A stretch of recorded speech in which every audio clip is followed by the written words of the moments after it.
ఇక మరింత సమాచారం మా ప్రతినిధి భాస్కర్ లైవ్ లో అందించడానికి సిద్ధంగా ఉన్నారు. భాస్కర్, చెప్పండి, ఖమ్మం జిల్లాలో వరద ప్రభావం ఎలా ఉంది? అలాగే నిత్యావసర సరుకులు కావచ్చు, మందులు సరఫరా కావచ్చు, ఎన్డీఆర్ఎఫ్ సిబ్బంది సహాయక చర్యలు ఏ విధంగా కొనసాగుతున్నాయి? పూర్తి డీటెయిల్స్ ఏంటి? ప్రియా, గత 2 రోజుల నుంచి కురిసిన వర్షాల వల్ల మాత్రం వాగు వంకలు పొంగి పొరులుతున్న నేపథ్యం అయితే ఉంది. మరోవైపు చూసుకుంటే మాత్రం ఇటీవల కాలంలో ఇంత అంటే 30 సంవత్సరాల నుంచి కూడా గడిచిన 30 సంవత్సరాలు ఏనాడు కూడా ఇంత వరద వచ్చిన దాఖలాలు లేకపోవడంతో కూడా స్థానికులు కూడా అంచనా వేయలేకపోయిన నేపథ్యం అయితే ఉంది. మరోవైపున మాత్రం మున్నేరు వచ్చింది, కన్నీరు మిగిలిచ్చింది. దాంతోపాటు చూసుకుంటే మాత్రం ఈ ప్రజెంట్ మరి ఇప్పుడు ఉన్నట్టు మున్నేరు నది పరివాహక ప్రాంతం, ఈ యొక్క పరివాహక ప్రాంతం ప్రజెంట్ ఇది అంతా కూడా ప్రైవేట్ ల్యాండ్గా ఉన్నది. ఈ ప్రాంతం నుంచి కూడా చాలా వరకు కూడా ఇక్కడ చాలా వరకు నివాసం ఏర్పాటు చేసుకున్నటువంటి పేదలు ఉన్నారు. మరోవైపు చూసుకుంటే మాత్రం ఇక్కడే అంటే ఈ చివరి నుంచి మొదలుకుంటే చూసుకోవచ్చు మనం. చాలా ఈ మున్నేరు నదికి సమీపంలో మనం ఇప్పుడు ఉన్నాం, చాలా ఎడ్జిలో ఉన్నాం మనం. ఇప్పుడు ఇదంతా కూడా ఎఫ్టీఎల్ ఏరియానే మొత్తం కూడా ఈ టోటల్గా ఈ యొక్క ఏరియా నుంచి చాలా వరకు గురి కావడంతో ప్రతి సంవత్సరం కూడా వరదలు వచ్చినప్పుడల్లా కూడా చాలా వరకు పేదలకు వాళ్ళకు ఉన్న సర్వం కోల్పోవాల్సిన పరిస్థితి నెలకొని ఉంది. మరోవైపు చూసుకోవచ్చు, ఈ యొక్క నిన్న సాయంత్రం వరకు కూడా ఇక మున్నేరు పైకి ఏదైనా ఫ్లైఓవర్ చూసుకోవచ్చు, ఆ ఫ్లైఓవర్ పైన వరకు కూడా వాటర్ రావడంతో కూడా అంటే మొత్తం 40 అడుగులు పైగా వరద ఉధృతి ఉండడంతో కూడా స్థానికులు మొత్తం కూడా ఇక్కడ నుంచి కట్టబడులతో బయటకు వెళ్ళేసిన పరిస్థితి నెలకొని ఉన్నది. మొత్తానికి మరోవైపు చూసుకోవచ్చు, ఇప్పటికే ఈ ప్రాంతంలో ఉన్నటువంటి అంటే మున్నేరు నదికి సమీపం పక్కనే ఉన్నటువంటి మనం ఇప్పుడు మనం చూసుకోవచ్చు, ఈ ప్రాంతం మొత్తం కూడా అంటే వాళ్ళు నిరసరాలుగా ఉన్నటువంటి వారందరూ కూడా అంటే సర్వం కోల్పోయి మన ఇంటిలో ఉన్నటువంటి సామాన్లు కూడా కొట్టకపోయి చివరకు కట్టుబడులతో బయటకు వెళ్ళి పునర్వాస కేంద్రాల్లో తలరాసుకున్నటువంటి బాధితులు. మరోవైపున తమ బట్టలు కూడా అంటే ఎక్కడైతే వాళ్ళ ఇళ్ళ కాలికి వెళ్ళి వాళ్ళ ఇల్లు మొత్తం కూడా సర్వం అంటే నీటిమయం అయిన తర్వాత ఆ ప్రాంతంలోకి వాళ్ళ ఇంటికాడికి వెళ్ళి చూసుకుంటే మొత్తం అవన్నీ కొట్టకపోయిన నేపథ్యం. తలుపులు ఉన్నా సరే తలుపులు కూడా అయిపోయి తలుపులు కూడా షెడ్లు కానీ ఇల్లు కానీ మొత్తం సర్వం కోల్పోయి అంటే వాటిని కింద పడిపోయిన నేపథ్యం కూడా ఉంది. మరోవైపు చూసుకోవచ్చు, 30-40 అడుగుల వరకు వచ్చినటువంటి ఇక మున్నేరు ఉధృతికి సర్వం కోల్పోయి చూసుకోవచ్చు.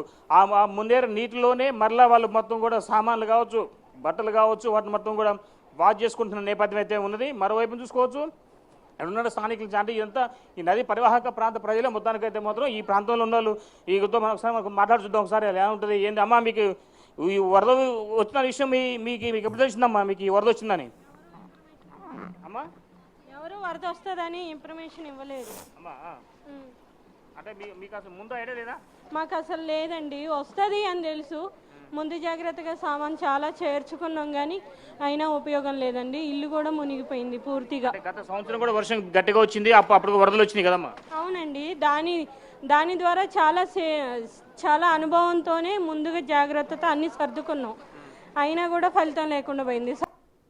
కూడా సెకండ్ ఫ్లోర్కు అన్నీ ఖరాబ్ అయిపోయినాయి కదా. మేము ఫస్ట్ ఫ్లోర్ వరకు అని సేఫ్గా సదురుకున్నాం. సెకండ్ ఫ్లోర్ ఐటమ్స్ కూడా ఖరాబ్ అయిపోయినాయి, అసలు ఏం లేవు. ఇక ఇప్పుడు ఎట్లుంది మొత్తం ఇప్పుడు సర్వం మీకు ఎలా అంటే మీకు అంటే ముందు పునర్వాస కేంద్రానికి వెళ్ళే ముందు మీకు ఐడియా లేదా? వాళ్ళు అధికారులు చెప్పలేదా? అసలు ఎవరు ఇన్ఫర్మేషన్ ఇవ్వలేదండి. ఇంత వరద వస్తుంది మీరు జాగ్రత్త పడండి అని ఎవరు ఇవ్వలేదు. వర్షాలు కూడా అంతగా లేవని మేము కొంచెం అజాగ్రత్తగానే ఉన్నాం. అయినా కూడా ముందస్తు జాగ్రత్తతో సర్దుకున్నా కూడా అవ్వలేదు. సో మరో మహిళ మాట్లాడు చూద్దాం. చంద్రకళ ఏం జరిగింది, ఎలా జరిగింది అని దానిపై మనం ఒకసారి మాట్లాడు చూద్దాం. ఒకసారి ఎలా ఉంది అసలు ఏంటి అసలు ఈ వరద ఎఫెక్ట్ ఎలా ఉందనే దానిపై చూద్దాం. అమ్మా, ఎలా ఉందమ్మా మీకు ఈ వరద వచ్చినప్పుడు? మీకు ముందు ఐడియా లేదమ్మా? మీకు చెప్పారు ఎవరైనా అధికారులు? ఎవరు చెప్పలేదండి మాకు. నీళ్ళు అన్నీ అన్ఎక్స్పెక్టెడ్గా మొత్తం ఇంట్లో దాకా వచ్చేదాకా కూడా ఎవరైనా చెప్పలేదు మాకు. మేము ఇంట్లోనే ఉండి టీ తాగుతున్నాం అంతే. బయటకు వెళ్ళి చూసరికి నీళ్ళు వచ్చేసినాయి. ఒక 10 నిమిషాల్లో జరిగిపోయింది ఇదంతా. అంటే గత సంవత్సరం కూడా వరద వచ్చినప్పుడు కూడా ఉంది కదా ఇబ్బంది?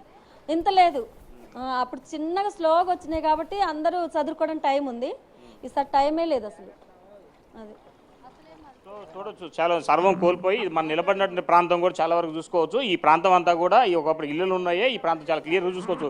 అంటే వరద ఉధృతి వలన కూడా కరెంటు తీగలు కూడా మొత్తానికైతే మాత్రం పడిపోయిన నేపథ్యం ఉంది. కరెంటు స్తంభాలు కూడా భారీ ఎత్తున కూడా పడిపోయిన నేపథ్యం ఉంది. అయితే దీంతో పాటు చాలా వరకు ఇదంతా రోడ్డే మనం చూసుకోవచ్చు. ఇదంతా కూడా రోడ్డు పాయింట్. ఇదంతా ఈ రోడ్డు పాయింట్లోనే ఇదంతా చూసుకోవచ్చు, ఆ క్లియర్ చూసుకోవచ్చు విజువల్స్లో మనం. ఈ కరెంటు వైర్లు మొత్తం కూడా విద్యుత్ స్తంభాలు కూడా విరిగిపడిన నేపథ్యం ఉంది. దీంతో పాటు చూసుకోవచ్చు ఇక్కడ ఉన్నటువంటి ఈ ప్రాంతం అంతా కూడా ఇదంతా మెయిన్ రోడ్డు. ఈ మెయిన్ రోడ్డు నుంచి చాలా వరకు చూసుకోవచ్చు.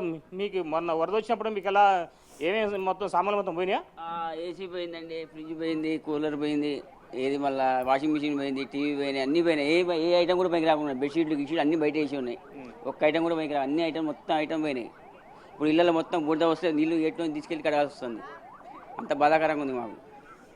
మొత్తంగా చూసుకోవచ్చు ఈ చాలా వరకు ఇల్లు ఉన్నటువంటి ఇక సర్వం కోల్పోయినటువంటి ఇక బాధితులకు ఇక్కడ చాలా వరకు అంటే ఇంట్లో సామాన్లు కూడా కోల్పోయారు. ఇక సామాన్లు కోల్పోయిన నేపథ్యంలో ఇక్కడ నుంచి కూడా వాటిని అంటే ఏరుకొని వచ్చి తమ ఇంట్లో నుంచి వచ్చిన సామాన్లు మొత్తం ఏరుకొని వచ్చి ఇక్కడే అంటే మళ్ళీ వాటిని ఇదే వరద నీళ్ళతోటి బాగు చేసుకుంటున్న నేపథ్యం అయితే ఉంది. ఒకసారి మాట్లాడి చూద్దాం వీళ్ళతో కూడా. కన్నీటి గాథలు మొత్తం చూసుకోవచ్చు. చాలా వంట సామాన్లు కావచ్చు, తినబోన మొత్తం తినే సామాగ్రి మొత్తం సవదలు మొత్తం కూడా నీటి పాలు అయిపోయినాయి. అసలు వీళ్ళు మొత్తం జనరల్గా ఇక్కడ నివాసం ఉంటున్న పేదలు వీళ్ళంతా కూడా అమ్మ మీరు ఎట్లా మీకు వరద వచ్చిన విషయం మీకు ఐడియా లేదా ముందు? నేను అనుకోకుండా వచ్చింది నాయన వరద, అనుకోకుండా వచ్చింది.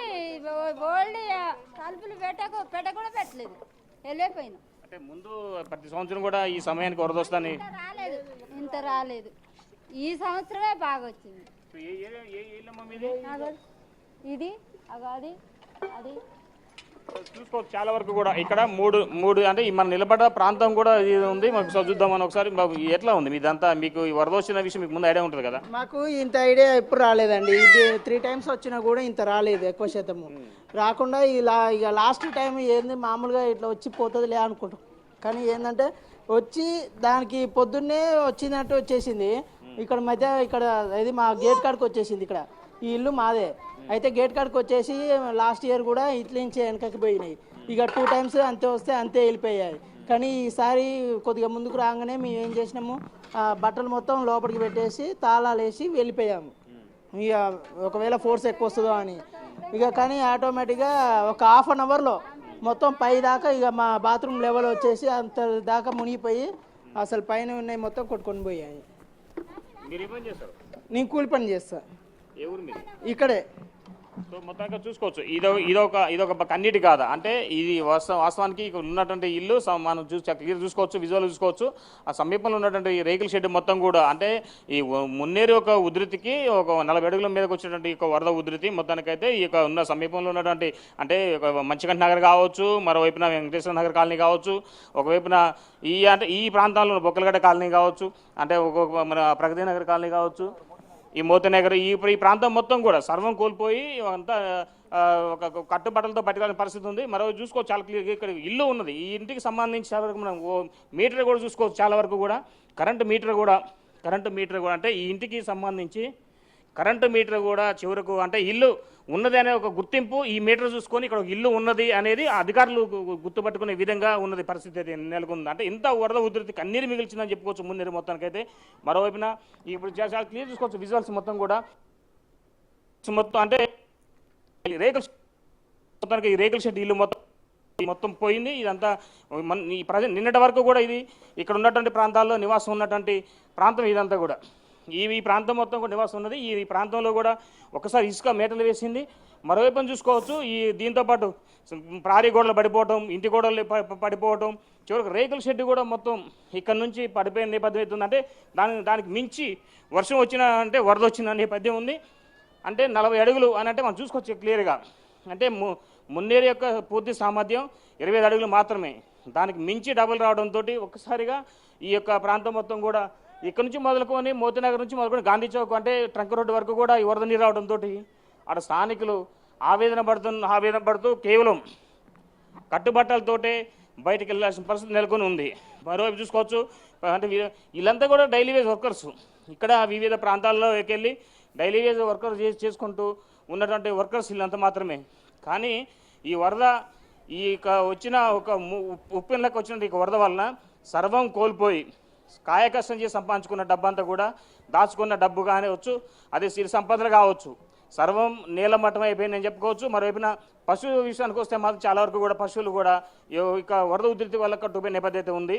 మరోవైపున ఇది ఖమ్మం పరిస్థితి ఇలా ఉంటే మదర్ నియోజకవర్గం విషయం చూస్తే కనుక మదర్ నియోజకవర్గం పరిస్థితి చాలా ఘోరంగా ఉంది. అక్కడ కూడా ఒకవైపున ఖమ్మం టు వైరా టు మధురైలు ప్రాంతానికి మొత్తం రాకపోకలు నిన్నటి వరకు కూడా లేవు. మరోవైపున విజయవాడ టు ఖమ్మం వెళ్ళాల్సిన రాకపోకలు కూడా లేకుండా పరిస్థితి నెలకొంది. అక్కడ చాలా వరకు గొలుసుకట్టు చెరువులు మొత్తం కూడా తెగిపోవడంతో అక్కడ లోతడి ప్రాంతాలు మొత్తం కూడా ఆ చెరువు ప్రాంతాల కింద ఉన్నటువంటి లోతడి ప్రాంతాల మొత్తం కూడా నిర్మయం అయింది. దానికి సంబంధించి డిప్యూటీ సీఎం బట్టి విక్రమార్క కూడా అర్ధరాత్రి మదర్ నియోజకవర్గ పర్యటన చేసుకున్నారు. అక్కడ 3 గంటల నుంచి కూడా సహాయ చర్యలు అందించే విధంగా ఆయన కూడా ప్రత్యక్షంగా పరివాహక ప్రాంతాలకు వెళ్ళి ముంపు ప్రాంతాలకు పర్యటన చేస్తున్నారు. మరి కాసేపట్లో సీఎం రేవంత్ రెడ్డి కూడా ఖమ్మం పర్యటన చేయబోతున్న నేపథ్యం అయితే ఉంది. అయితే ఈ ప్రాంతంలో మొత్తానికైతే మాత్రం ఇక్కడ ఉన్నటువంటి ఈ ఏదైతే ముప్పు ప్రాంతాలు ఉన్నాయో ఈ ప్రాంతాలన్నిటికీ కూడా అంటే ఈ ప్రాంత వాసులకు భరోసా ఇచ్చే విధంగా సీఎం రేవంత్ రెడ్డి ఒక నిర్ణయం తీసుకోబోతారని చెప్పని ఆశగా ఎదురు చూస్తున్నారు జిల్లా ప్రజలు. మరోవైపు ఈ ముంపు ప్రాంత ప్రజల కోసం శాశ్వత పరిష్కారం చూపెట్టే విధంగా తన యొక్క ఆలోచన ఉంటుంది అన్నట్టుగా వాళ్ళు వ్యక్తం చేస్తున్నట్టు ఉంది ప్రియా. రైట్ భాస్కర్, అయితే ఖమ్మం జిల్లా వాసులు చెప్తున్నట్లు అంటే ఇది వరకు కూడా ఎప్పుడు ఇంత వర్షం రాలేదు, ఇప్పుడే ఇంత భీకరంగా వర్షం కురిసింది, సో మొత్తం సర్వస్వం కూడా కోల్పోయాము అని చెప్తున్నారు. సో గవర్నమెంట్ కూడా అదే చెప్తోంది, అంటే ఈ గత 5 ఏళ్లకో 10 ఏళ్లకో కురుస్తుంది, ఇలా ఈ రేంజ్లో వర్షం రావడం అనేది చాలా అంటే అంచనా వేసే లోపలే ఇది జాతీయ విపత్తుగా మారిపోయింది అని చెప్పి కూడా సీఎం రేవంత్ రెడ్డి ప్రధానికి లేఖ రాశారు కదా. సో ఎప్పటికప్పుడు తక్షణమే చర్యలు తీసుకునే విధంగా గవర్నమెంట్ అయితే ముందుకు అడుగులేస్తోంది. సో ఈ రోజువారీ కూలీ పనులు చేసుకునే వాళ్లకు నిత్యావసర సరుకులు కూడా అందించాలి అని చెప్పి కూడా అందరూ కూడా సత్వరమే చర్యల్లో పాల్గొంటున్నారు కదా. సో వాళ్ళకి ఆ చర్యలన్నీ అందుతున్నాయా? గ్రామస్తులు ఏం చెప్తున్నారు?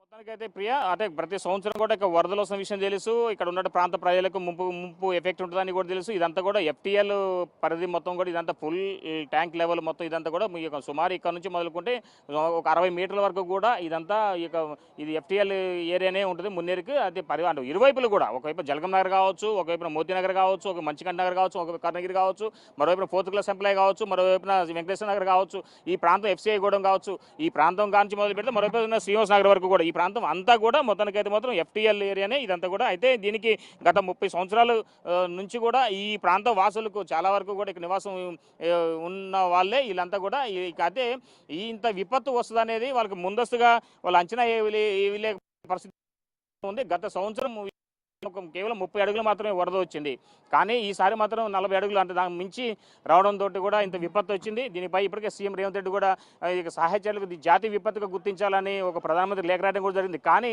దీనికి శాశ్వత మార్గం ఒకటి ఉంది, చిన్న అది ఇక్కడ స్థానికులు చెప్పుకునే ఒక చిన్న విషయం మొత్తానికి ఒకటి ఉంది ప్రియా. ఇది ఏంటంటే ఈ ఖమ్మంలో గోల్బార్ ఛానల్ అనేది ఒకటి ఉంది. ఈ గోల్బార్ ఛానల్ సుమారు 40 అడుగుల మేరకు డెప్త్తో పాటుగా కనీసం 20 అడుగుల వరకు వెడుతుండేది. దాని మొత్తం కూడా గత ప్రభుత్వ హయాంలో చివరకు దాన్ని కుదించేసి చివరకు 4 అడుగులు వెడుతు మీద సుమారు ఒక 6 అడుగులు డెప్త్లో తీయటం వలన కూడా ఇదొక విపత్తుకు గల కారణం అని చెప్పాను కూడా వీళ్ళంతా కూడా చెప్తున్న నేపథ్యం అయితే ఉంది. మరోవైపు చూసుకుంటే ఇక ఈ ప్రాంతంలో చాలా వరకు అంటే ఈ ముంపు ప్రాంత ప్రజలకు చాలా వరకు ఈ విపత్తు ఒక 40 అడుగులు మున్నేరు వచ్చినా సరే కనీసం ఏం గతంలో ఉన్న విధంగా ఉంటే ఇక్కడ నీళ్ళు అక్కడ ఎటువైపు అంటే డైవర్ట్ అయ్యేది. కానీ ఇప్పుడు మొత్తం కూడా ఇక్కడ FTL ఏరియా అంటే ఇక మన ఎడున్నటువంటి ఏదైతే ఈ గోల్బార్ ఛానల్ ఉందో దాన్ని మొత్తం కూడా ఆధునికరణ పనిలో భాగంగానే దాన్ని డ్రైనేజ్ కుదించేసి దాని ఆక్రమణలకు గురైన నేపథ్యంలోనూ ఎక్కడ కూడా వర్షపు నీరు భూమిలో ఇంకకుండా ఉండే విధంగా సీసీ కాంక్రీట్ ఒక స్లాబ్ తోటి కావచ్చు, కాంక్రీట్ ఫ్లోరింగ్ తోటి మొత్తం కూడా నిర్మాణం చేయడం తోటి ఎక్కడ నీళ్లు కూడా అక్కడ ఇంకిపోకుండా ఉండే విధంగా మొత్తానికి అయితే మాత్రం బయటకు రావడంతో ఇది ఒక విపత్తు గల కారణం అనేది కూడా